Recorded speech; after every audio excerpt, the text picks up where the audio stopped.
जय जगन्नाथ जय माता दे बनेवा आज प्रभु गणेशंकर अति प्रिय मोदक जहाँ तैयारी होता है सुजी आउ काजुरे कई तो चावल चूना करती और कई तो बेसन करती किंतु आमे आज करवा सुजी आउ काजुरे यहाँ टिके हालुका कोलिया कोलिया लगी था अति स्वादिया भी होता है।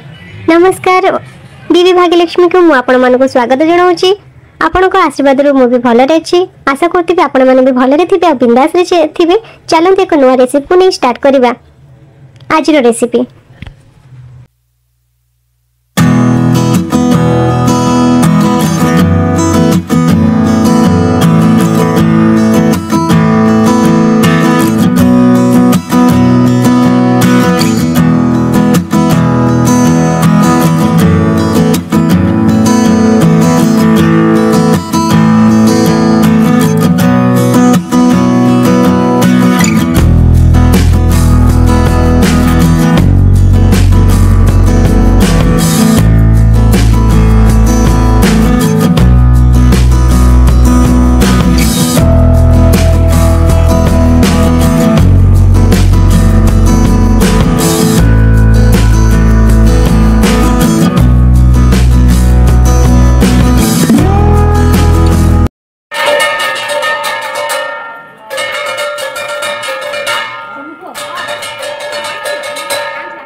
देखिए तो आपने केमती अति सहज मोदकटी आपण मैंने एमती बनाते गणेश प्रभु पाखे भोग लगा शेष मोदकटी नहीं प्रभु गणेश पाखे भोग लगे शेष पुष्पांजलि दे घर को आसिली आपण मन को हैप्पी गणेश चतुर्थी।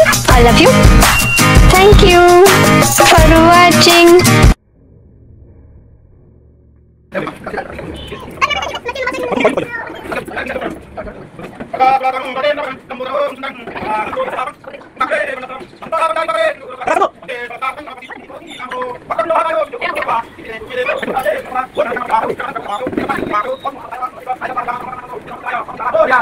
arriba,